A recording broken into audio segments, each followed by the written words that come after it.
All right. Happy Saturday, everybody. Good morning. I hope everybody had a good week and that this weekend doesn't suck yet. Oh, Remember, come on. this episode has been brought to you by Backdoor Beaver.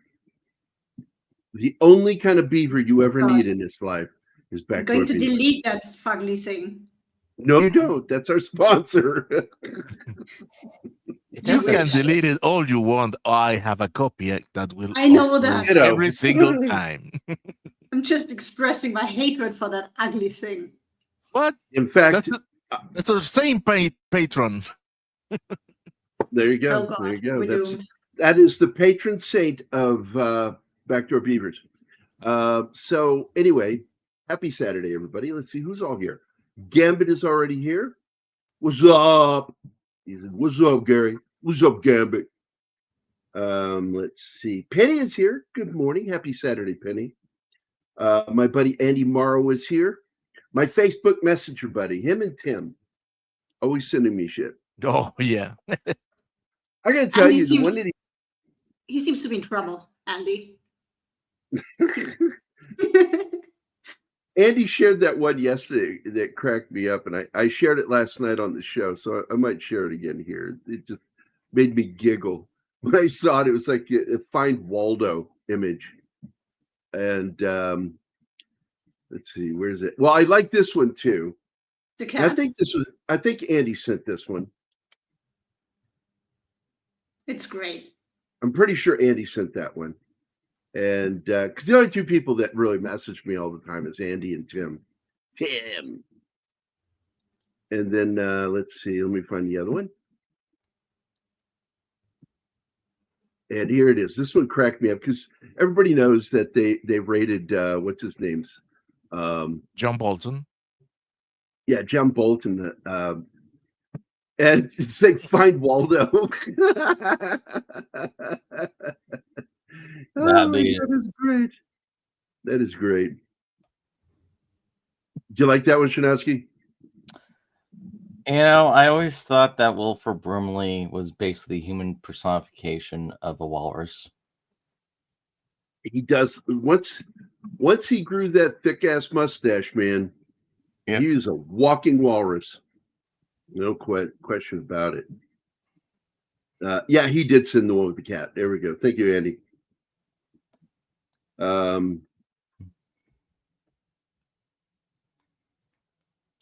I used to put my baby down all the time. I used to tell her she was short and bald. But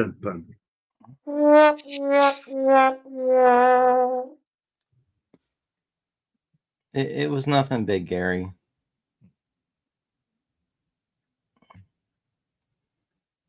I see Andy. funny stuff. I share it.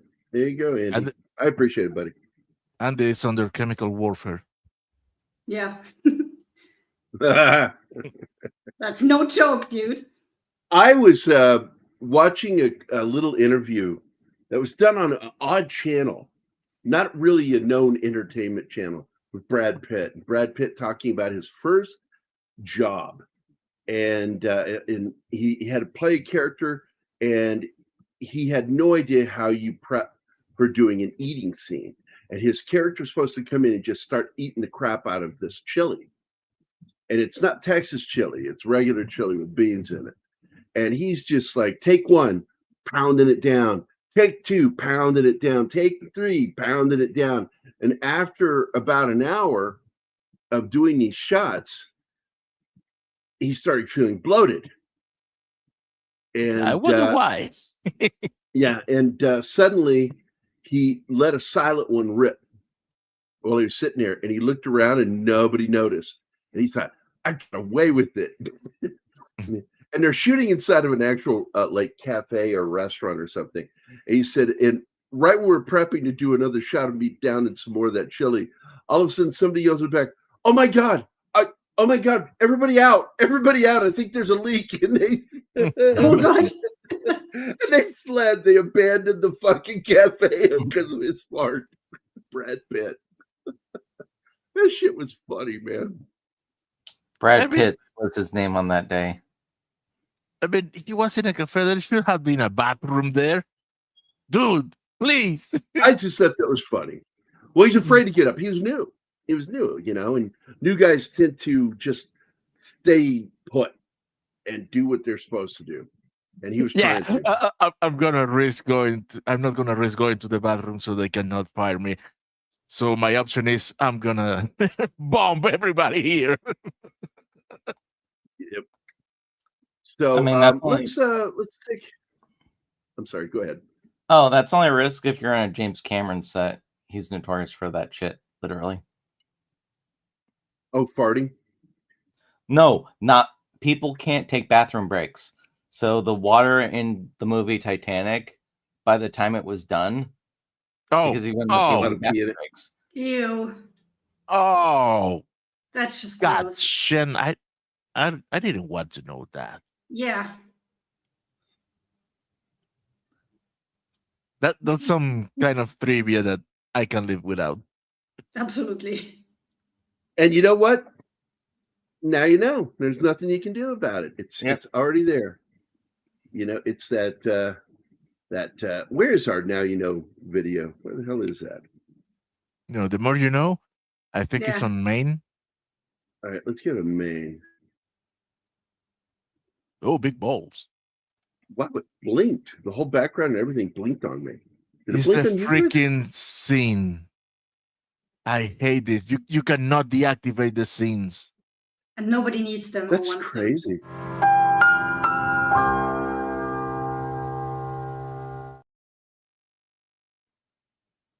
There we go.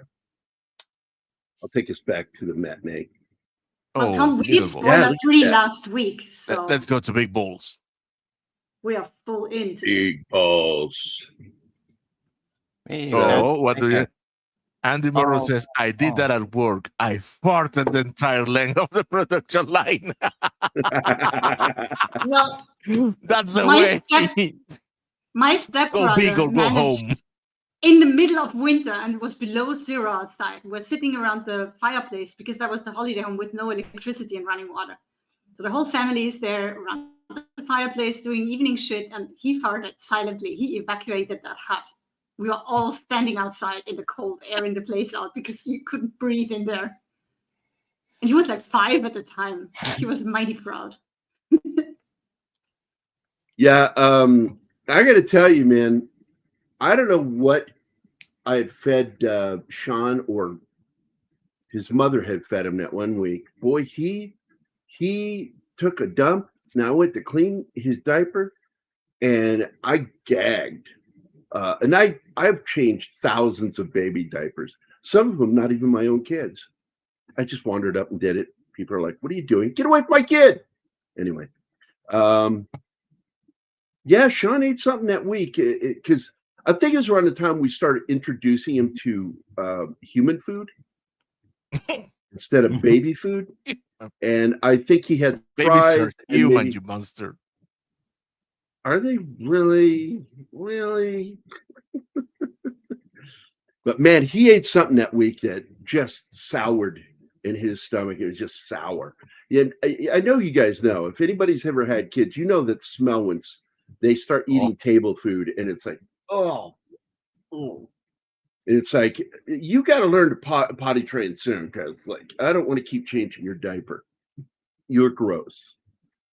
Words of encouragement from a loving father. I'm a loving dad, but I'm realistic too. You just look at your kid and go, "Stop shitting yourself," and they go, "Okay, Dad."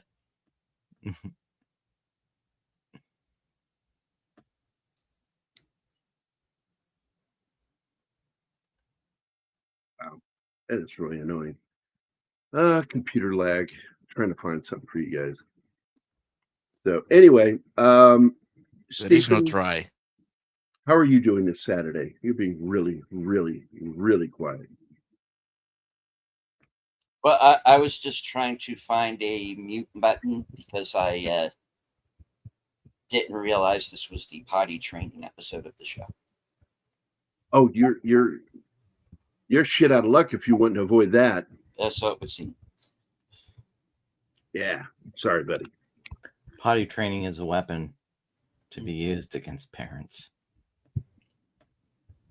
Hello, Emmanuel. Welcome to the What the Fuck Show. Yeah, that's a good name for it. The What the Fuck Show. And so, anyway. Well, we're waiting. All right, I guess we'll get to the spoilers. So, where do we start? Who wants to start this off? Raise your hand. We can start with the poll. All right, so I was going to pull this up. So let me go ahead and grab this.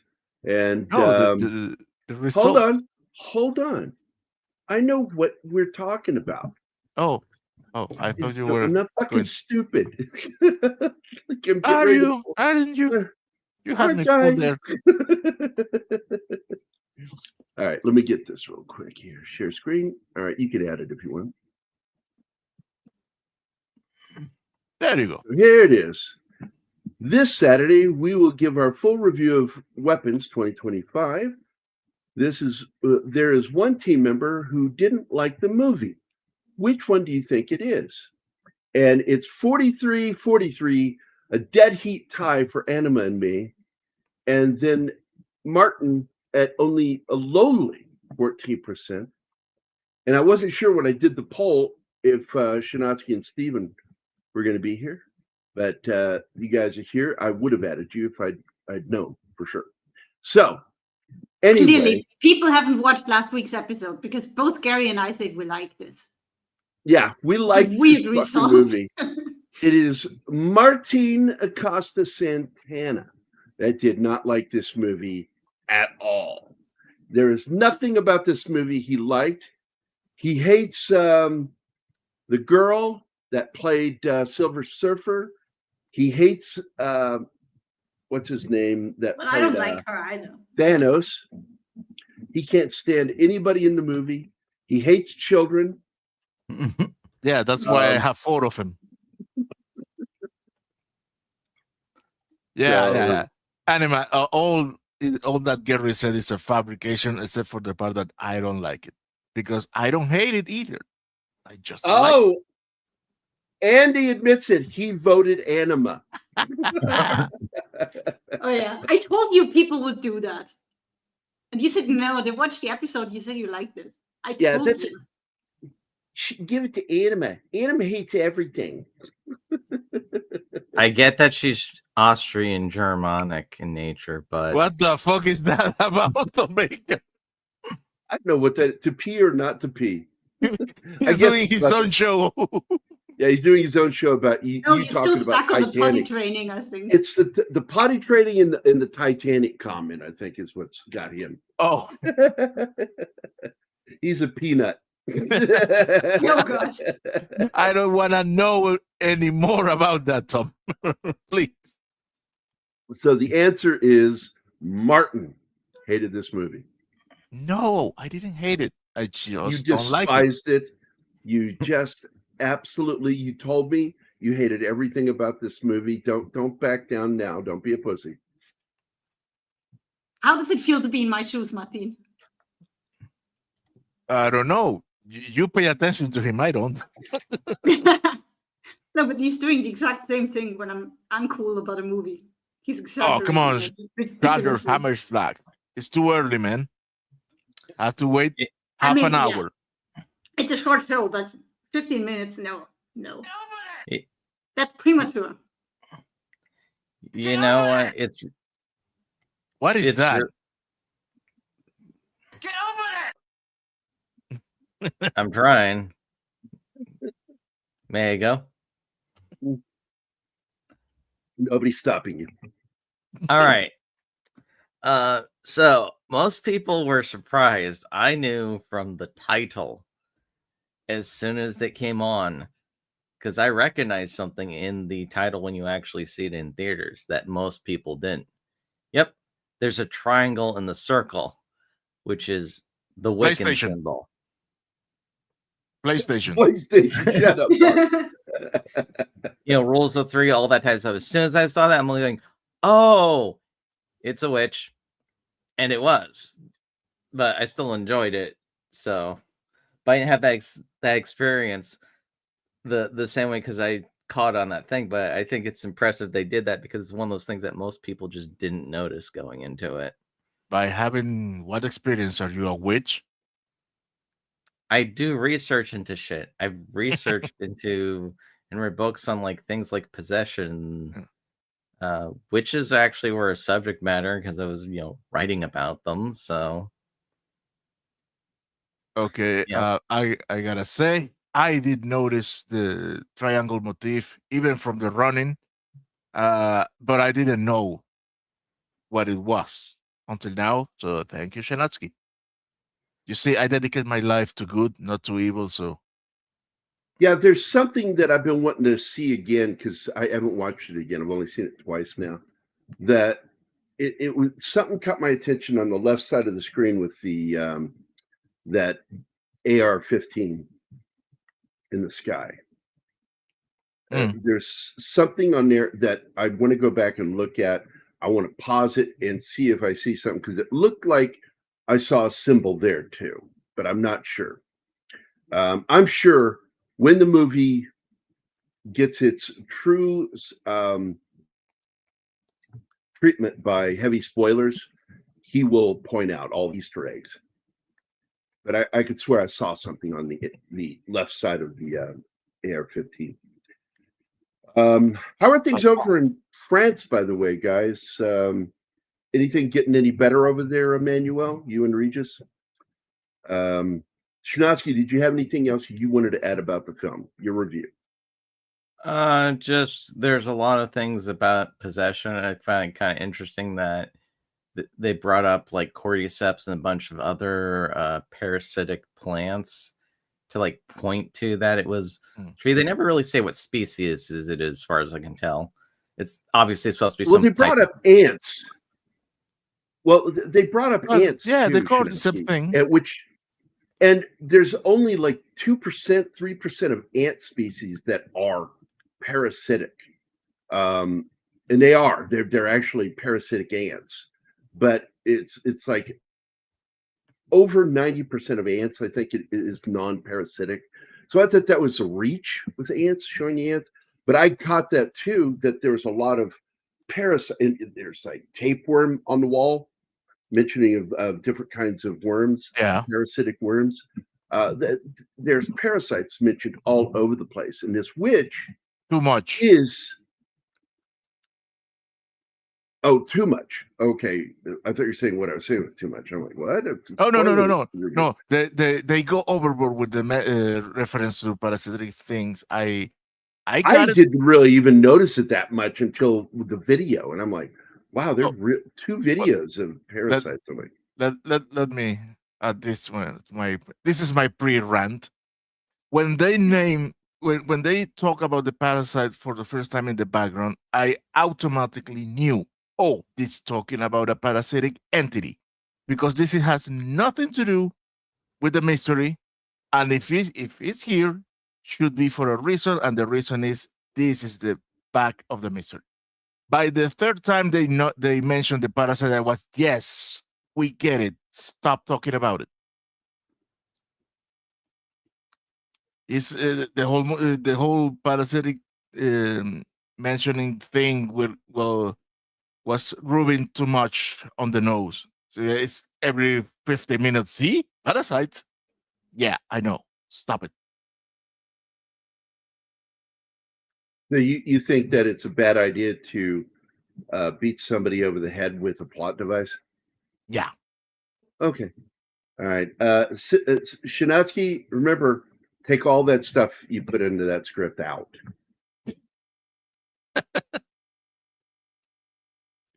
What? What? It was a joke. Plot devices must not be used as a cudgel. There are two options after that. What? What are you talking about? Or what? I'm not taking out those. I don't know if you guys heard Stephen's comment. He says, plot device uses a cudgel. Cuttlefish. That's my favorite plot device. I just like the word of it. Cuttlefish. I say, Gambit, glad you're here, man. Good to see everybody. Hope everybody's having a good Saturday. We are doing our review of Weapons, and Martine didn't like it. He's going to have a rant, and we're all going to shut the fuck up and let him have his rant. What will be funny is if Anima interrupts him like I normally do. That'd be funny. She will. But anyway, I will be giving the rebuttal. Yep. Yeah. But Shenotski, what was your favorite aspect of the movie? I like the character jumping around, because there's a book series that does a similar format called Boogie Pop. That's like every chapter is from different character POV, done very similarly. I don't think it was inspired by all, but just reminded me a lot of it. So I like that kind of thing where, you know, different characters have different perspectives on events, so you get more context for it because you're seeing multiple perspectives. It doesn't quite do like the Rashomon thing, where, you know. Yeah, because that's what I thought we were going to get, is the Rashomon thing, and we didn't. Any thoughts on the narrator, Shenotski? What, the little kid? I'm thinking girl. That was a Coen Brothers thing, because that's bits of like Raising Arizona, and especially This Is a True Story is like right out of Fargo.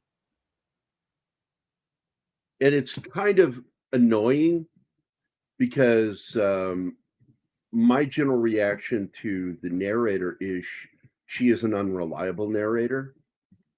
And so I didn't think was necessary at all. But she's a bookend narrator. But the fact is she lies to us right up front.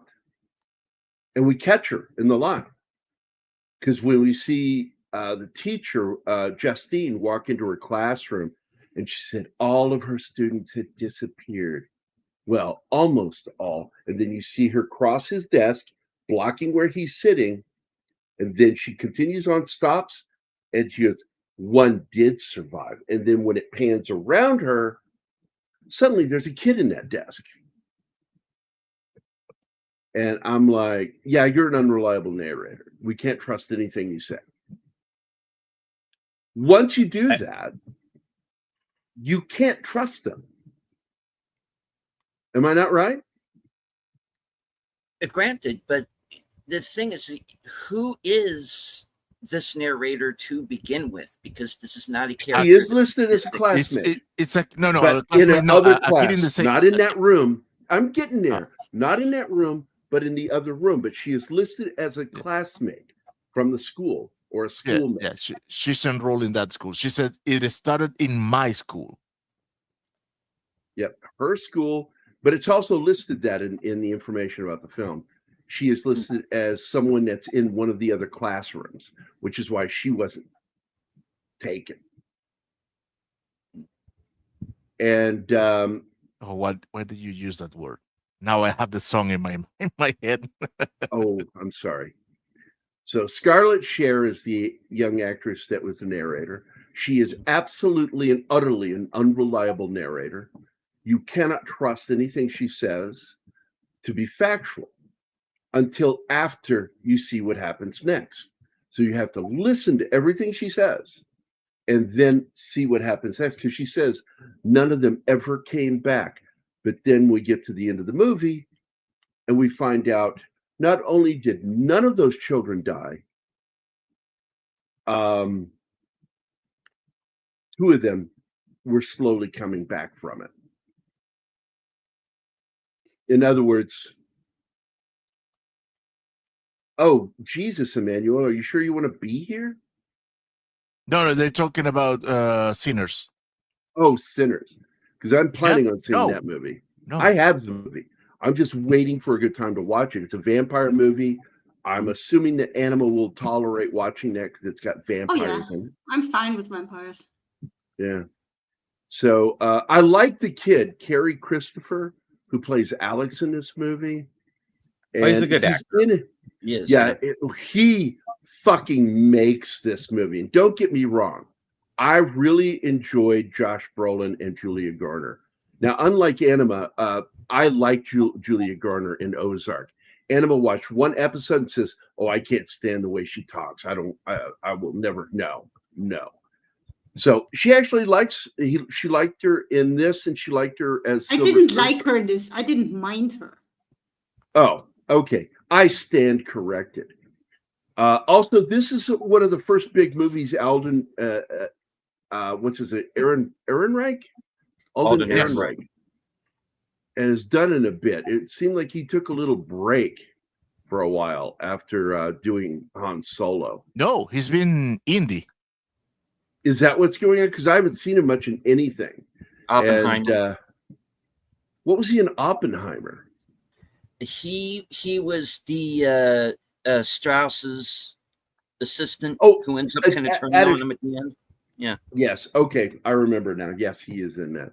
But still, you just don't see him in any major roles. And someone said that he was just kind of keeping a low profile. I read that he was keeping a low profile after Solo because it tanked. And he felt it was a smart move to kind of stand down a little bit. But he's got to keep, food on the table. He's a working actor. And I don't blame him for Solo. I'm like, I don't know why he would get a bad rep. I thought he did a fine job. Yeah. I hated the writing, and I hated some of the shit that was done in it. Specifically, and oddly, not the feminist android. I thought she was fucking hilarious because it's clearly a parody of Kathleen Kennedy, which is part of the reason they got fired. If you didn't know. Yeah, but they ruined the Millennium Falcon forever. Yeah, putting her as the computer, the Navi computer, computer. I love that line though. 3PO. He says, "I don't know where your Navi computer is from, but it's got the most interesting dialect." So she was talking in ghetto. Yeah, she was talking ghetto. I did enjoy parts of it. Where they lost me for giving it a good score was when they had an Imperial officer named Han Solo. Yeah. And I'm like, yeah, fuck off with that. Alone. Yeah. Seeing that you're alone, how about Solo? It's like, oh my fucking God, go fuck yourself. So it's like, I'm not a fan of that. I see you're with a friend, so your last name will be Friendly. Yeah, friendly. Handsome. Now we get into gay territory. Yeah, so Gambit says that's why new movies don't convince me as much. Megalopolis is still a shitty movie. Yeah, it's like everybody keeps asking me if I've seen it because I'm a big Francis Ford Coppola fan. I went, no. And they said, why not? I said, because I want to stay being a fan of Francis Ford Coppola. And they're like, oh, come on, you give it a chance. I'm like, no, there's nothing you can say that will convince me to fucking watch that movie. I saw the trailer. I want nothing to do with this movie. I want nothing to do with it.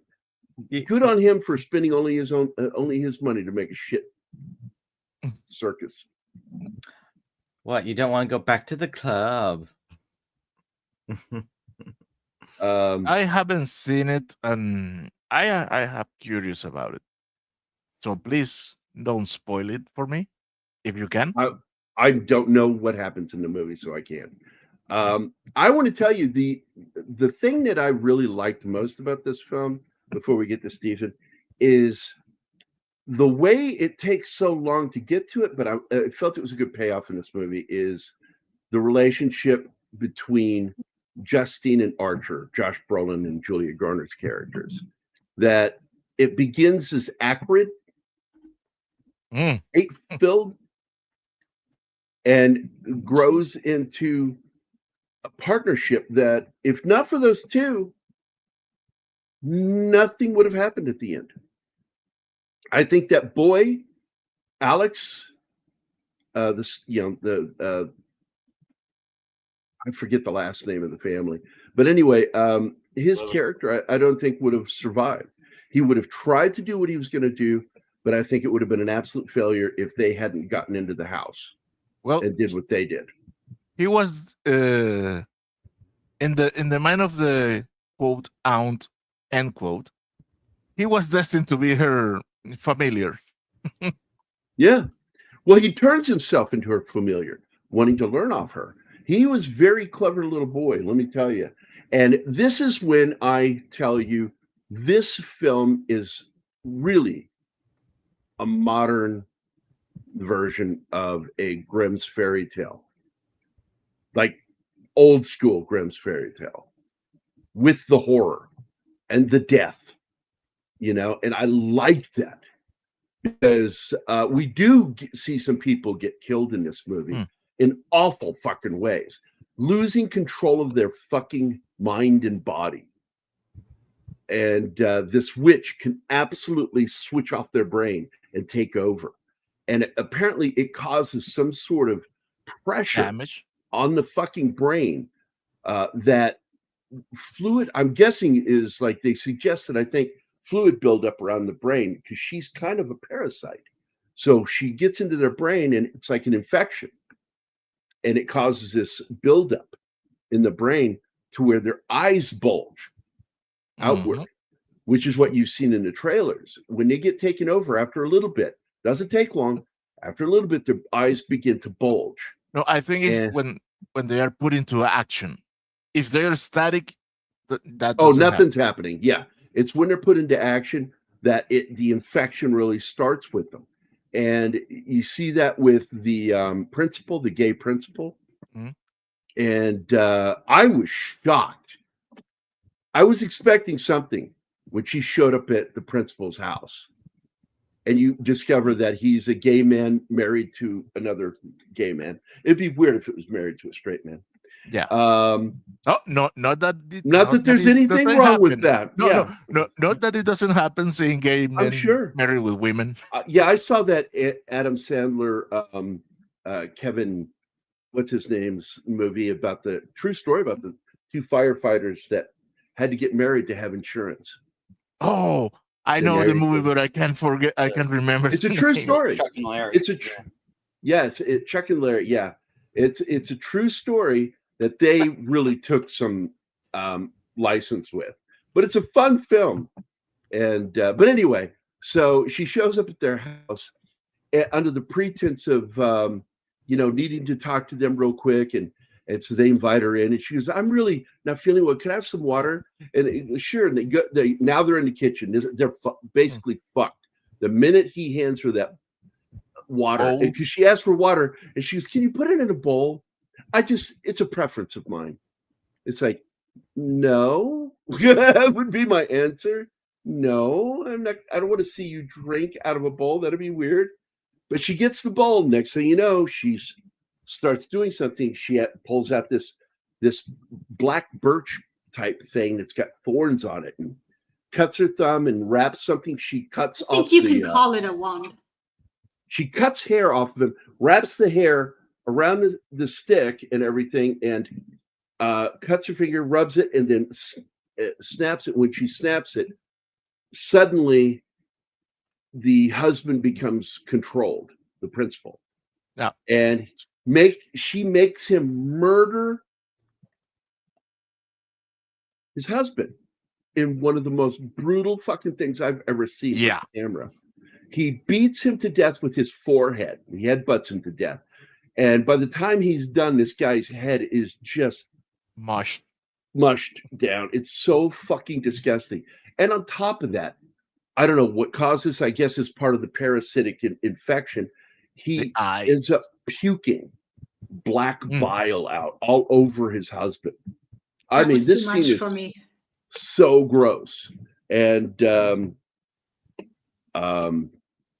got to tell you, I laughed at some of the scenes because clearly this was written by somebody with a sense of humor. And so again, as the new horror master, remember Shamalama Ding Dong, the turkey is on. Yeah. No, I'm not going to argue that. I think it's a good statement. It's true. He did. Barbarian. I remember. I'm talking about M. Night Shyamalan.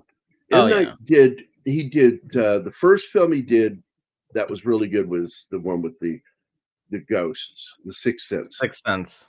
And then he did another film I really liked, which was a superhero film. which a lot of people didn't realize. They were expecting Sixth Sense, and no, it's a superhero film. A superhero. Unbreakable, which I like that movie.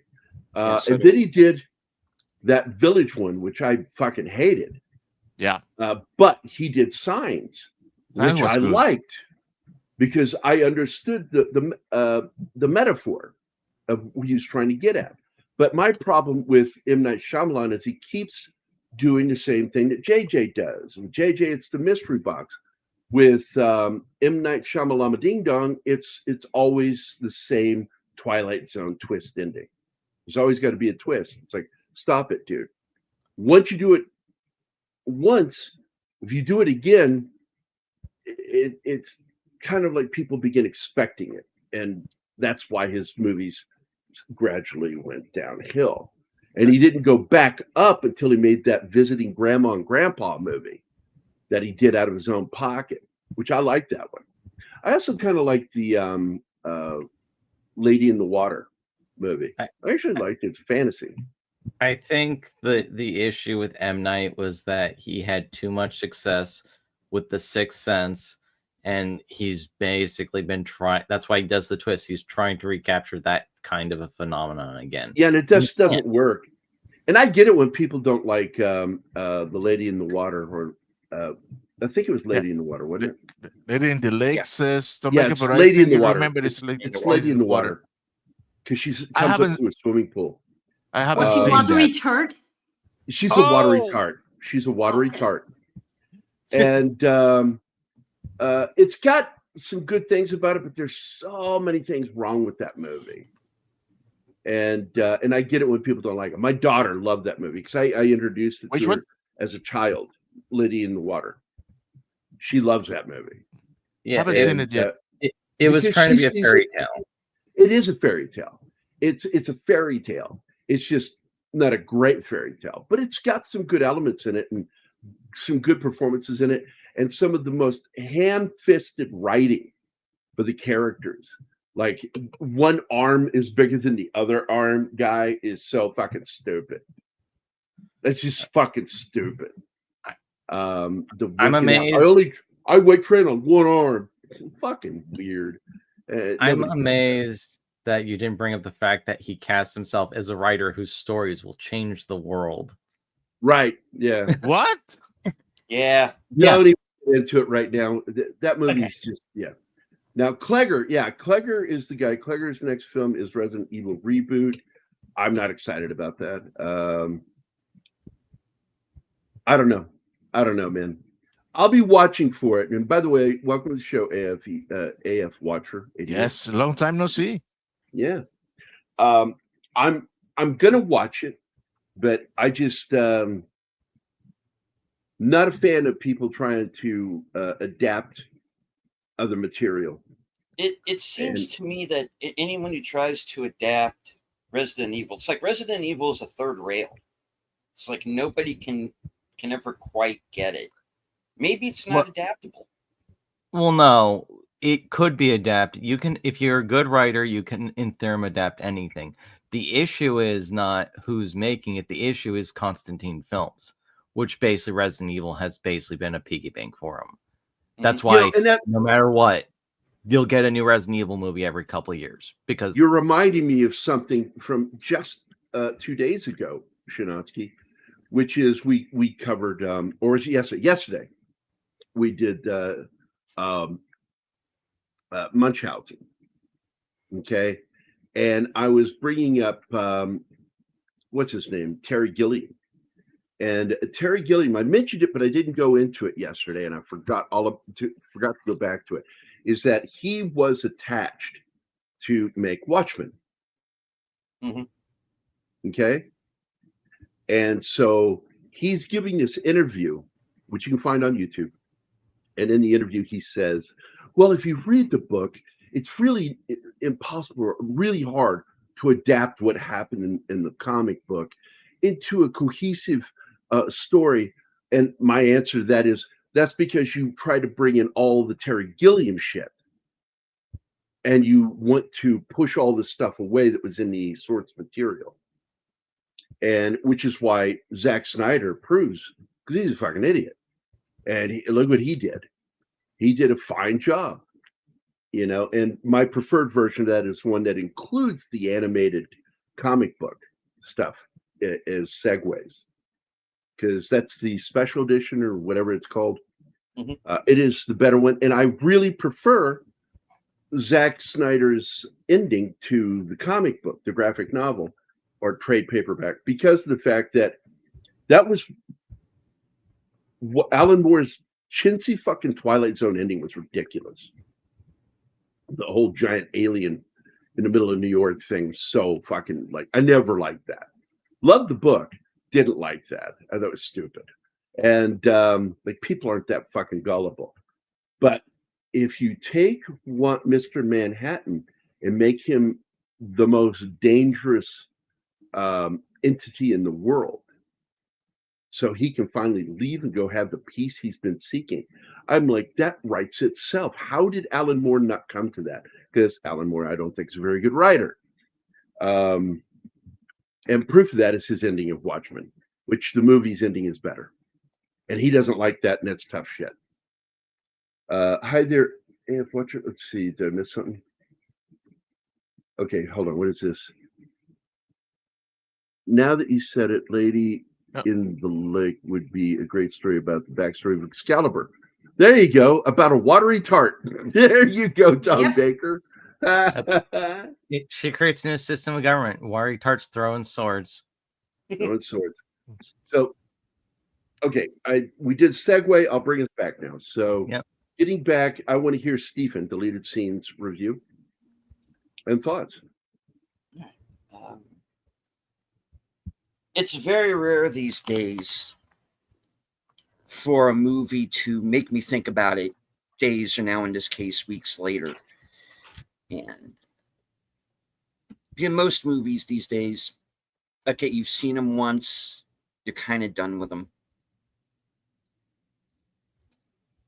But this is one that's always got me thinking, okay, what did that scene mean? What does this mean? I still don't know what the fuck the flying AR-15 is about, but I'll figure it out, I'm sure. It was pointing out that she is a weapon, or she uses weapons. And the 217 is on there that the children are weapons. That's what turned into weapons in the end, Yeah.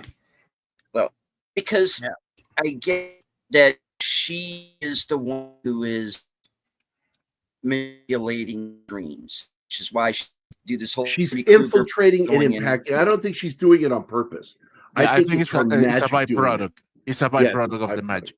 In fact, I think that's bad for her that they're seeing this stuff. Yep. Because here's a couple of things that I thought were interesting is the fact that when she steps into Marcus's office and he's all like, have we met before? And I'm like, I think he's seeing her in his dreams too. Oh, I don't doubt it. I think everybody involved is having dreams that are influenced by her. And she's aware of that. And I'm certain she's aware of it. Because another thing that, and I'm not sure how many people notice this, when Justine has her dream and she wakes up from it and she looks up at the ceiling and Gladys is there, she's awake. No, Gladys is in that room with her. It is a dream inside a dream. Yeah, it's a dream inside of a dream. That's how I interpret it. I didn't take that as her being in the room with her. Oh my God! Go back and watch that again. When it comes out, watch that again, and you'll see what we're talking about. Look who's here! Oh my God! Oh, Comic Relief Crusader, where are you, man? Not here. Yeah, come here, Mike. Not joining us anymore. Too cool for us now, huh? Yeah, too cool for us. We're not cool enough for him, Mike. The way I interpret the AR-15, it's his subconscious trying to tell him what's going on, because the subconscious never speaks directly. And he's a man's man, so he should understand the symbolism of the M4/AR-15. Yeah, and then when he finally puts it together, he describes it as like a heat-seeking missile. So it's the thing that gives his unconscious mind is telling him he has no idea what the fuck it means, because Larry goes, "What the fuck?" But that's there, and it shocked him. And then Oh later my on, fucking God. together. That was one of the biggest laughs in that fucking movie. When he wakes up and jumps back into the corner of his bed going, what the fuck?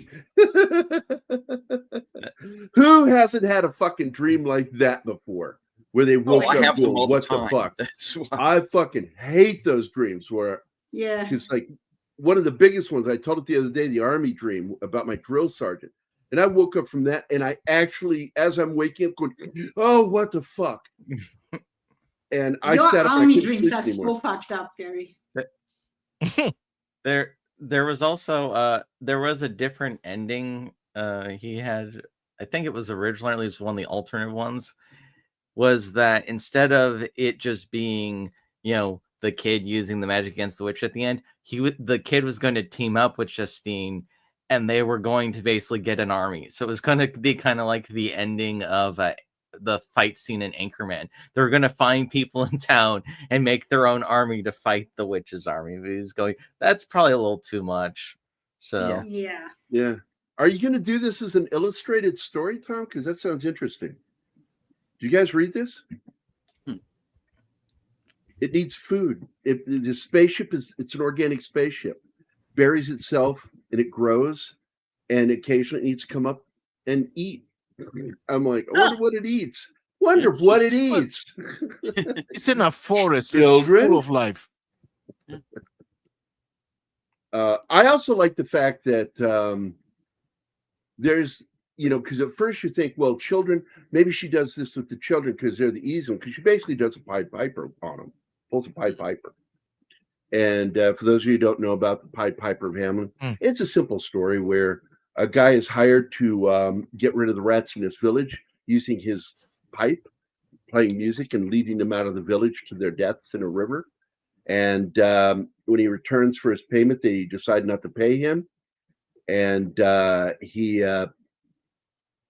pays them back for ripping him off by stealing their children. And it's apparently loosely based on an incident that I've read about. And I'm like, well, isn't it kind of true about a lot of fucking Grimm's tales and stories like that? That there's a hint of truth to it somewhere in it. That's what makes them even darker. Yeah, it's scary, is that the chance that part of that might be true. So the brutal ending is original Grimm's fairy tales, because like if you ever go into like, what was it, like if I remember right, was it Snow White? She actually gets married at the end, and then what they do to the witch is they put her into like super heated metal shoes and force her to dance to death. It's just like those old fuck. Absolutely crazy shit. By the way, Deleted, did you have anything else you wanted to add? Like I said, when you have a movie like this where people are still talking about it weeks after they've seen it, still trying to figure out what certain things mean, that makes me stand up and take notice. And I like movies like that. And I like The Last Jedi? Because we're still talking about that shit. Well, we're talking about Last Jedi for different reasons.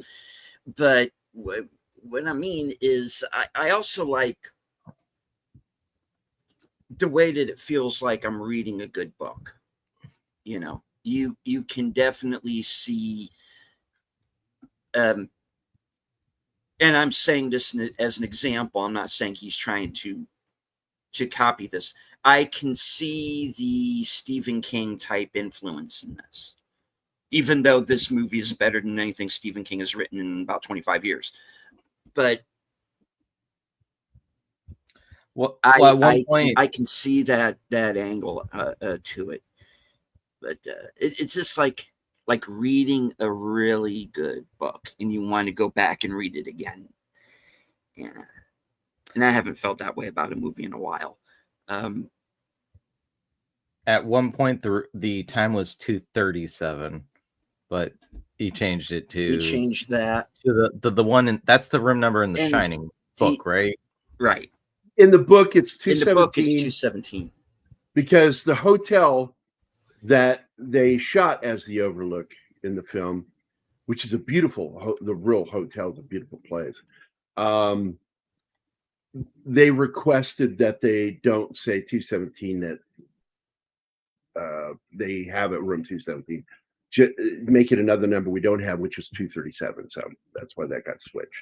And I like that they kept it at that. Also, that Cregger's friend that died, that was a member of the TV show that he did, he died right around 2:30, between 2:15 and 2:30. So 2:17 seemed to work for him. Also, the incident at Columbine, I think, took place. Was it something to do with Columbine? So there are a lot of connections. He was showing all these numerical connections. Yeah, he's gone on record saying like it's not about school shootings. Yeah, that was I what know I he was said worried that. about. That's what I was he worried said about no, going it's not in. true. Was Yeah. that when you get to Archer's dream and he sees the rifle, I thought, oh, that's when I'm. Oh no, this isn't going to turn into some anti-gun story, is it? I was afraid of that too. Oh, thank and I was God told it not doesn't. to worry about it. I was told, don't you worry about it. The gun in there is a symbolic image that is in this guy's dream. And dreams, dreams are just your subconscious trying to tell you stuff. Mm-hmm. Yeah. Talking about the shit that happened to you during the day. And I again, and you brought this up, and I like that relationship, that kind of building relationship between Justine and Archer, where they do go from being at odds to teaming up. It's almost like, the Hardy Boys teaming up with Nancy Drew to solve a mystery. I love that. And the fact that they basically they saved the day in the end together. Absolutely. If they don't do what they do, that kid wasn't going to make it. I absolutely believe that.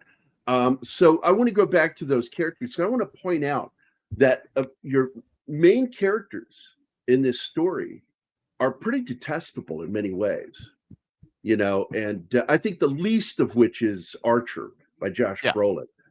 But Justine is a teacher who gives a shit about her kids, but her fucking personal life is all fucked up.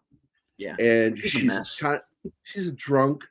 She's a party girl that doesn't mind sleeping with married men, and of course she's having an affair with Paul, a local cop, who I kind of feel bad for, because he and his wife are having trouble, and his way of dealing with that is to go out and get some strange. And I'm like, yeah, he's a fucking asshole. There's no question about it.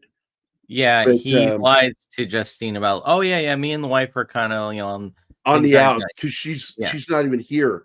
Well, she's not here because she was going to a clinic. He's a fucking liar.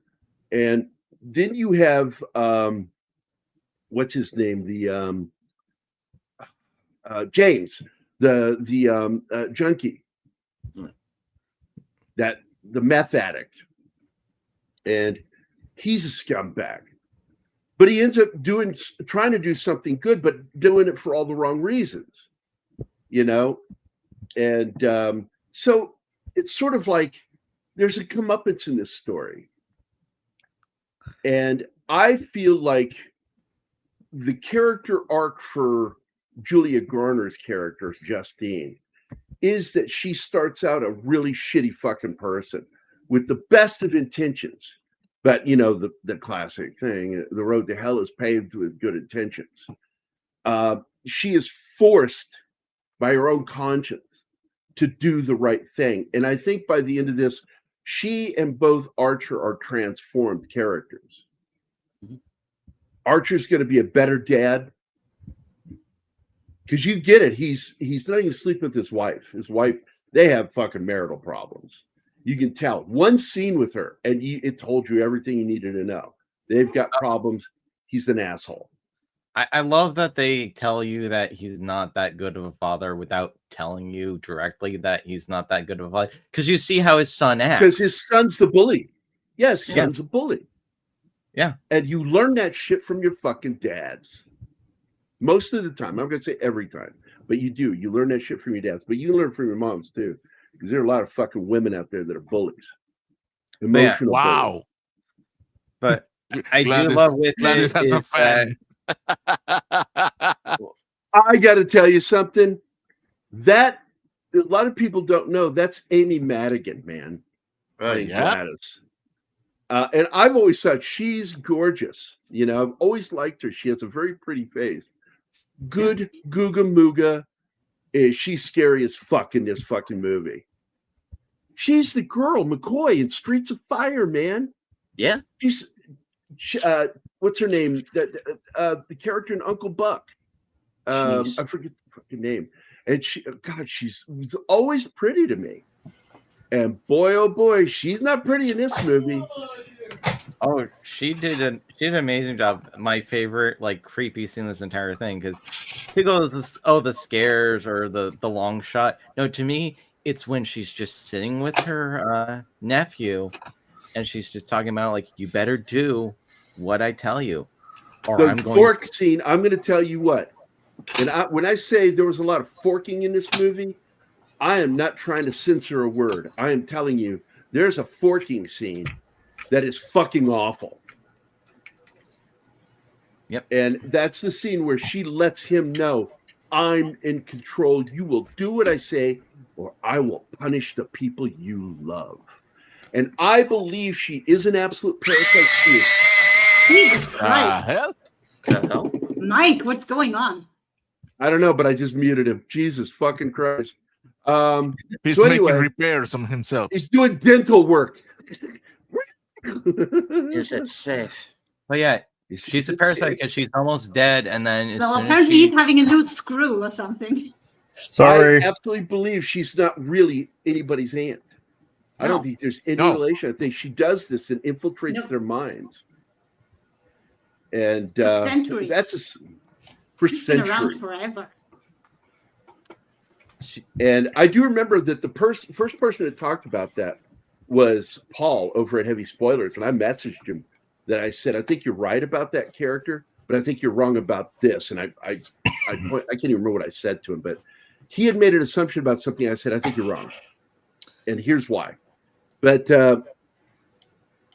let's get to Martin. Martin. Oh wait, Anima. No, we're going to stay positive. Let you go last. Anima, what is your true, wholehearted review of this movie? Well, one thing I want to say, because you mentioned you were afraid it would be about anti-guns and school shootings and stuff like that. It's actually the opposite. It's what we always say, people kill people, not weapons. And that's what's happening in this movie. People kill people with their bare hands. Like the kids in the end, holy shit, that was the highlight of the movie for me. When the kids go after the witch and they just tear her apart. We were cheering. That is what the title of the film was talking about. Yep. Because those children aren't weapons, they're food. But in the end, just like in the end of Grimm's fairy tale, they are turned into weapons by Alex. And that is one of the funniest fucking scenes in the movie. I laughed at the what the fuck moment. But the other scene I laughed the most at was when she's running from those children, yelling, oh God, help me. Oh God. Yeah. It's like, you're calling on the wrong man right now, lady. He's not going to fucking do shit. That was funny, but really the funniest moment was her realization that, yeah, the moment he breaks the arm, she goes like, oh shit. Yeah. Yeah. She goes, she's like, because Josh Brolin is in the kitchen choking her to death. You know, Justine just got her in a fucking chokehold. No idea. He's under her control, witches. And she's just enjoying it. And she's slowly like going to lose consciousness. And then he breaks the stick. And immediately they cut to her and zoom in. And she goes, oh no. And shit, he was paying attention. She runs. Man, that girl that is in the front of the mob, she's a savage. The way she jumps through the windows, she's a little monster, man. Going through everything, going through doors, screaming doors. Well, all of them do, but she's in the front. And they're running. This is the most hilarious part. And I did laugh at this too. They're running through houses, terrorizing people in their Sunday morning, routines. and it's morning, and they're just enjoying their breakfast on their day porch, and it's fucking insane. Oh, and the lawnmower guy. Cuts to this guy, which is so similar. Shenotski, you know the scene in the darker, where I have the guy working at the 7-Eleven, the convenience store, and he's like mopping at 0 dark 30, and he hears this zoom by, and he turns and sees this lady running, but not what's chasing her, and he's just like goes back to his mopping, and that's sort of what that moment was, and it fucking just slayed me. It was so funny. And then it's also in Ghostbusters when Rick Moranis with the dog, right? and I think that's where it's inspired from. I think that's something that sticks in the back of my mind as one of the funniest things is how people aren't reacting to him. Like he's like outside the window and collapsing, and then they're all like turning and looking, and then they all go back to eating their dinner like nothing happened. It's so fucking funny. If you want to have a laugh, listen to the family screaming like, "What the fuck's going on?" It's Josh Brolin is just walking through the house after it's been destroyed. No, that's what part I'm getting to next, because the big payoff for this joke, that the punchline of this joke, that's set up for a joke, is after all this just happened, where they tore through these families' homes, he follows the path after he wakes up. He just drops Justine, and the first thing out of his mouth is his son's name. And he begins walking because that's what he was dealing with before he got taken over. And he just starts following the destruction, the path of destruction. And he walks through one of those houses that they tore through. And the wife is going,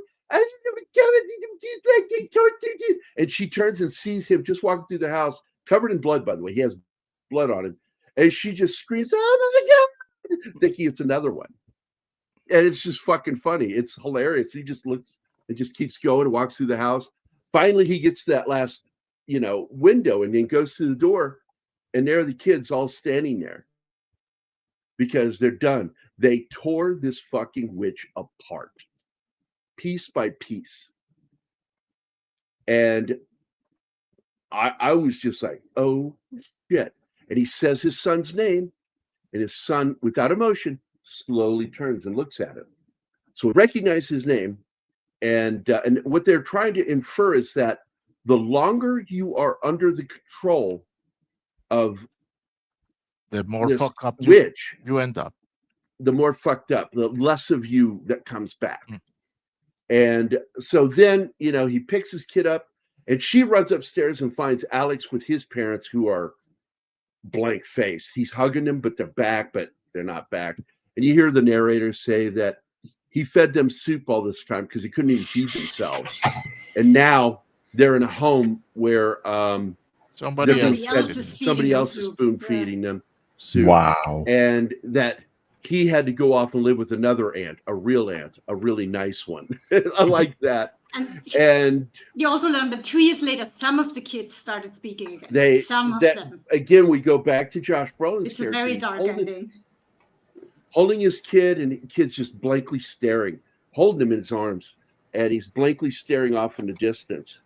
And they deliver that line, the narrator delivers that line, and two of the kids just started to talk. It's been 2 years. You know that it's been 2 years in her narration, because she says that, and again, she's an unreliable narrator, but I take that one as probable. It's 2 years later. And she goes, and now two of them have finally started talking. So again, she lied to you at the beginning. She is an unreliable narrator because she said none of them came back, which is a very specific kind of choice of words. Well, if she's telling the story, they never came back, and she's telling it as it's going along. They there, Mike? Finding them. Oh yeah, I'm here. We get to Martine's rant, guys. Okay. Because we're over an hour already. Yeah. Yeah, we got to get to it. Suffice to say, we all liked it. Let's hit your rant. Do it. Get on your soapbox. Oh my God, this is gonna take some time, because today I'm gonna be like those writers of recipes on internet that started saying how they grew up. Oh God. before telling you how to grill a piece of meat. Okay. 407 years ago. I wish we're that few. I really wish. No, I was in the theater watching. I can't remember what movie was it now, and then I saw the trailer for this. And at the beginning, it was a horror movie, man. What captured my attention was in the trailer scene, that scene in which the school director is running like the kids do, and then it's followed by the forking scene, and I say, "Oh no, this is beyond just the kids. This whatever it is, it's spilling out over the whole town." So it got my attention. It got me intrigued, and damn, did I want to watch this movie. I tried to watch the movie, but I could only find it on dub, and I don't watch dub anything. So I had to go and I finally got it a theater in which I could see it in its original language, and I sat them with my popcorn, and I started to see the movie, and the tension is slowly and slightly beginning to build, and then it all went down. Before getting that, I want to say the praises that I have about the movie, because I got it. As I said, it's not a bad movie. No, it's not. But I don't like it. The acting was excellent. I love all the characters, even the smaller one. I love how they portrayed. The direction was awesome. Dude, the lighting and the scenography. And each character, by the way, is important to the telling of the story. James. Yeah, I don't think so, but I will get to that. Well, without Paul and Justin, you wouldn't have had the barrier. Yeah, but buddy, to stop Archer, because that's what they were there for, to stop them. Yeah, but let me get there. Then you can see my point of view. Get there.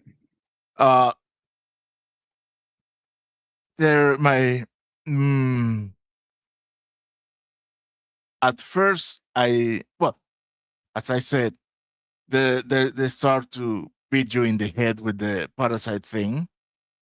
I was in the beginning seeing how the Justine is. I said, "Oh my God, this character is going to be awful during the whole movie." No, she grows. Not much, but she does. Her main sin is being so selfish. Selfish in the sense that all the tragedy, she's invested on the tragedy, not for the kids, but for herself. How she feels about it. Well, that's what the criticism she gets from the principal. Are you worried about how you feel or about how he's feeling? Yeah. And it's a great question. Yes, it is. And there are some things. Much of the praise that you have said, I share.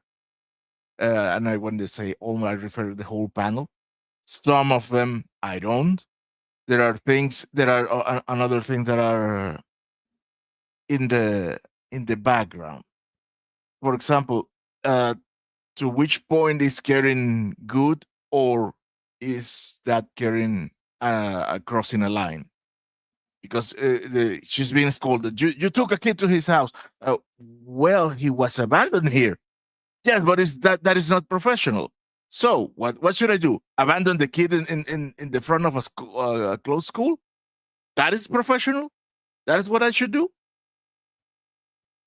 And then you have the other juxtaposition of morals when Gladys is visiting the director.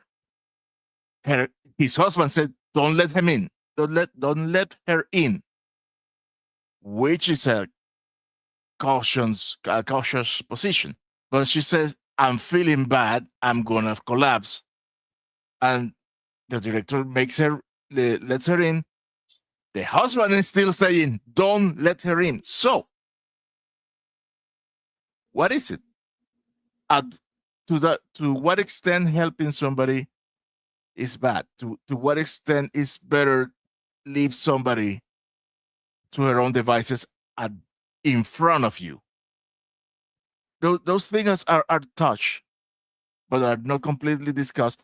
And I don't have a problem with the depth of the discussion. It's there just to bug you, not because that is not the center of the movie or the story. And here's the problem: the story. What I feel about the story, which is a good story, is a good story poorly narrated, because I think they didn't have enough reading material to a full feature, to a full length feature. That is why they slice the story, and man, did they pack it with nothing. So no, it's a very simple story. It is very simple and short, and they really not much to it, and they extended it too much. The only characters I care about in this movie are the teacher and the father. That's it. Alex. Oh well, of course, because he's the main. He's Those the main only victim. 3 people you should care about. Yeah, there's the 3 that you should care about. Although I felt bad for the principal and his husband, because they didn't ask for that. They're a device. They're a plot device. Yeah, they are the red shirts. Yeah, I agree. They are. I disagree. Directional characters that are a device. No, he's right, because even though they have dialogue and meaning in the story, without them the story doesn't move forward. So that means they're a device. So you're correct on that assessment. They are a plot device, but I don't think they're bad. I think they're interesting characters. No. They're not bad. They're not bad, but to me, they are not interesting. What is interesting? Good night, Emmanuel. Oh, good night, Emmanuel. What is interesting about that character is that it's. Hi, Regis. Not they. The director. The director. He gives you an inkling of weapons, because he's the first one you see become a weapon. So they take these stories, and some her story, the teacher, I like, until they started to pack it with unnecessary shit, like the jealous wife of the other guy, of the police guy. Well, her story is the one which has less empty story. I'll give that. Same thing with the father. However, I feel that they try to make you care about the policeman and the junkie. 2 characters I wouldn't give a shit about. Her backstory doesn't contribute to anything. You just need to know that they were in the house. You can take out their story, and they get in this and put the main characters getting into the house and seeing that they have these zombie-like sentries, and it still works, because you don't get to feel anything but contempt for those 2 guys. The police guy, it's sort of like, I'm sorry that happened to you, man, but you guys sort of had it coming. Yeah, no, not even that. I don't care. I didn't care anyway. a way or another for each of them. These are filler. The movie is to the brim up with filler. And I've heard people saying, "Oh, the tension of this movie." This movie had no tension on me. None whatsoever. No, the only tense scene is. I will disagree with you on this. Let me give you an example. Oh, the forking. The only tense scene No, that's not it. No, when she's asleep in the car, and the first time you see Gladys, you see her come waddling out with her arms up to her side. It's so fucking freaky the way she walks with the scissors in her hand. The tension I had from that, I was like pressed against my seat watching that scene. Really? Yeah. Okay. That scene is the one that got under my skin. Man, no other scene got under my skin. That one got under my skin. I'll be an unsensitive son of a bitch then. Because it did nothing. Didn't bug you. I thought that was stupid. Yeah, there you go. Thank you, Martin. When have you been such a pussy, Gary? I don't know, man. I don't know. Okay. Because whenever the tension was beginning to form and rise, they cut the scene and the story and begin with another character story. Man, these were like 3 or 4 coitus interruptus on a line. It's overlapping. One straight up after another. They show where this one thing overlaps, and then they go to explain what happened before the overlap. The movie is constantly interrupting itself, just like you're doing with me. The movie is interrupting itself. Like it's not. Yes, it is. Interjecting is fine because it's told in chapters, and I'm fine with that. Yeah, and you have 2 chapters that are completely useless, and some segments in the useful chapters that are filler. I'll tell you why you're wrong, because you glean information from those scenes, and you get information that's important to the story. What is whether important? Whether the characters are devices. What is the importance of the story of the teacher being beat up in a liquor store by a jealous wife? Same with the junkie being attacked. No. It turns a thing that they enjoy, in her case, the booze, into something horrible happening to them. That's when you find out she's been lied to. She finds out she's been lied to, and this is more. What's the point? God, never mind. I'm not going to try. Mike, before we go, any thoughts? Did you see I have not seen this movie. No, I haven't. So all right, then shut up. Wait, I'm not finished. We need to wrap up, Martin. We're almost 20 minutes over. We have another show to prepare. Jesus. Wait. I know. I am the one who prepares the show. I'm very well it's aware not like of we that. don't do any work for it. Okay. The thing is, the whole, for me, the whole effect that I'm seeing around this movie is we are so used to get covered in buckets of shit out of the entertainment world that if we see something even mediocre, we say, wow, at least it's not shit, so it must be good. Now I'm finished. Okay. All right. I mean, this year's been better than a lot of the other ones, in my opinion, at least from the stuff I've seen. I mean, it wasn't just Sinners, it was K-pop Demon Hunters. I haven't seen Superman, but I'm waiting for that to come out.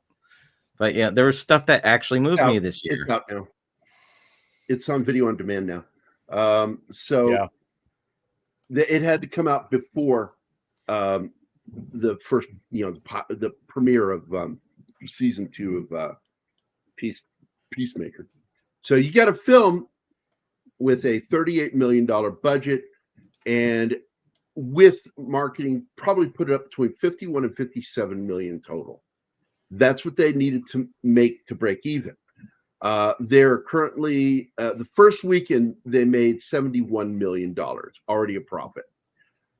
They're currently touting 172 million globally, and 100 million domestic.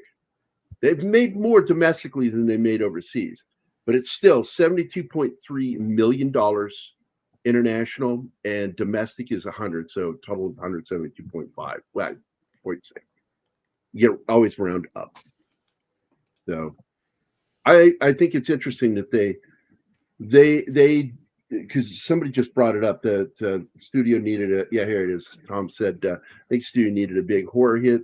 They did their best to heighten the hype, and they did. And it's not just the hype; it's word of mouth. Without word of mouth, these films don't do well. They can do all the marketing in the world. If your movie is crap, all that marketing won't pay off.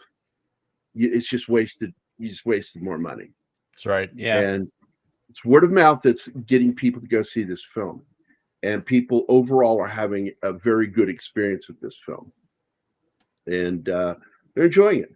But I will say this, if you are starving long enough in the desert, somebody will give you a fucking cracker, saltine, and you'll be eating that thing. Eddie Murphy's one who came up with this analogy. You'll eat that thing like, man, that was just a regular cracker. Are you sure that was a fucking Ritz? That was a Ritz, man. Because you're so fucking hungry. And we are a society starved for decent entertainment. We have been starved, not just for the last 10 years. We've been starving really since the 90s. Things really kind of went to shit cinematically. You rarely got really good movies. And it's gotten to where people have become aficionados of crap. People are shit connoisseurs. Many of us, some of you in the fucking chat are shit connoisseurs because you know what's good shit and you know what's bad shit. But what you've forgotten is a lot of it is just shit. Yeah. And you're choosing good shit because you're not getting food. Really good movies. And this all ended really in 1974, between 73 and 74, when the studio system fell apart. And that's the point where they became corporate owned studios. Studio system fell apart. It died. It was resurrected by corporations, and corporations run things differently. And you began the process of corporate filmmaking after the summer of 1975. Does everybody remember what happened in 75? Jaws. No. Jaws. Yep. Jaws. But they weren't certain yet. And 76 didn't present anything. Nothing really happened in 76. But then 77 hit. And you had Star Wars, followed by, at Christmas, Close Encounters. Yep. And that's when the greedy corporations said, we've got something here. And that's when corporate filmmaking began. And we are still seeing it. People think, oh, well, it's the woke people that are the problem in Hollywood. No, it's the corporations thinking woke is good. Yeah. They hire these people and they allow them to do it because they think that that's good, because they don't know anything about anything in the real world. All they know is what's being fed to them information wise. They're just chasing that blockbuster. That's all. You could also argue the fact that if you look at cinema, like say from the 30s, 40s, 50s, even in the 60s, the attitude towards how should I put it, America as a whole, family, certain values, let's put it that way, were more of a conservative nature. And then you see this swing getting into the 70s where things become quite more liberal minded as well. And that's where you're seeing the entry of corporate entertainment as well. So, and that's it in a nutshell. That's it in a nutshell. And then we saw it go into overdrive over the last 10 years, where, and I got upset this week because Keith and I started this channel telling people they bought Star Wars and Marvel because they needed to get boys to stay watching Disney movies. That's why they did it. Disney bought those two franchises, Lucasfilm and Marvel, to keep boys because they were losing boys at age 12 on because they grew up and didn't give two shits about Disney princesses. They become like nerds and they're into cool shit. So Disney did a fucking study back in the 2000s, and they were told that you need to start bringing in properties that kids like. Well, Bob Iger says, okay. They bought Marvel. And then they put out a movie called John Carter, which if it had been marketed correctly, I think would have done better. I really do. It didn't get its chance because the financing that was supposed to go into the marketing of that went into the deal with George Lucas to buy Star Wars or Lucasfilm. And what did they do? What do they do right after they buy these? What do they do? Starting a little bit in 2014, and then it was a complete fucking mess after 2019 because Marvel seemed to still be putting out good stuff. Star Wars, right from the start, was fucking shit up because Kathleen Kennedy is a crazy feminist. Oh yeah, crazy. Yeah. She's no, George. I don't think we're going to be doing your stories. We're going to be going in a different direction, and we're going to be dumping all that canon that you approved of over 20, 30 years of novels and comics and stuff like that. No, we're going to be dumping that as well because we don't think that'll fit what I have planned. It's like, yeah. It and didn't we're matter. get rid of the Force and make it all about weekends in space. And then dumping LucasArts because Lucas put out his own video games. Let's face it, through Lucasfilm, and I liked them. It was I did. I love them, and it was the dumping of that. No, we're not going to be using this division, so we're going to trash that. And it's funny because I had this conversation with my son a couple of mornings ago. When we were talking about this kind of stuff, right? It's when corporations are so far removed from the fans that they think they know better, that it turns a franchise into shit. And then they scratch their heads wondering, well, I can't imagine why we're just doing so bad. Well, you don't listen.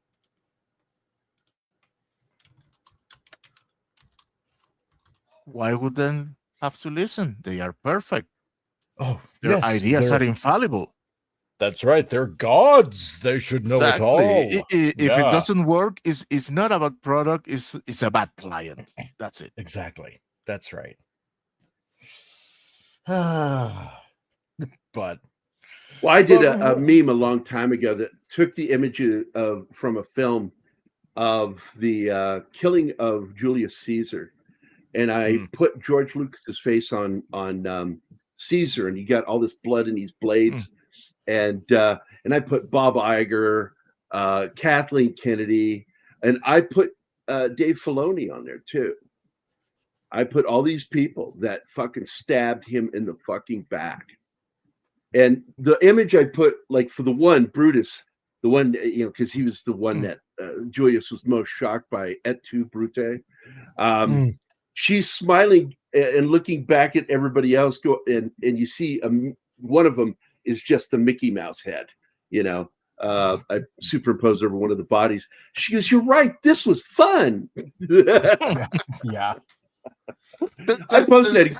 It got a little traction, but I'm like, man, I still believe that to this day that's what that was. That was all these people stabbing George Lucas in the back. But George Lucas, it's like people go, well, I wish George Lucas would. I'm like going, dude, he gave us the prequel trilogy. Which were better than this. But still, I lost friends over the prequel trilogy because they were trying to tell me Metachlorian thing is just fine. It's stupid. It's a device. It's stupid. It's him trying to take fantasy sci-fi and trying to turn it into hard sci-fi, and it's stupid. It's not needed. Why? Because you're a Jedi or you're a Force wielder. And the interesting thing about Force wielders, you can tell how much Force somebody has. Remember the line from Darth Vader, end of Star Wars? The Force is strong with this one. So, Metachlorians were stupid. The thing with Star Wars is it was the story was told. I remember when Revenge of the Sith came out on DVD, and you know what the tagline ad was? The saga is complete. Yep. Yeah, that did say that. It did say that. And I kind of wished it had ended there. You know, 2 trilogies. We don't need any more. But no, he sold it. For the white I'll check him out. Thanks. In the hopes that he was going to do his last 7, 8, and 9 with the Wills. Well, I think it hurt him. The fans' reactions to what he did. And the main problem, and let me go look his name up because I always forget his. The issue is that George Lucas can't write politics. Like, nor dialogue. And he wanted to tell political stories. He cannot. Worst dialogue writer ever. He is really bad. There it is. Rick McCallum. Yeah. Is nothing more than a high-paid yes man. And whatever George came up with, including Jar Jar Binks, brilliant. I love it. He goes, and it's in the fucking making of video. I'm not making this up. George Lucas looks at these storyboards and says, because this really is Jar Jar Binks' story. This is his story. And I'm like, you've lost it, George. You've lost it. You should have brought writers in to help you fix this shit. And it was a fucking mess. And Guys, yeah, we're way past. Yeah, so sorry. We should end it. Hold on. Bumpy dropped either in. we Hi, end Bumpy. it or I'm gonna go because I have a shit ton of stuff to watch for the next show. Most filmmakers suck at overt politics, civil war, and Eddington. Yeah. I'm not going to waste my time on those, buddy. Absolutely agree with you, Bumpy. Absolutely agree with you. Good seeing you, man.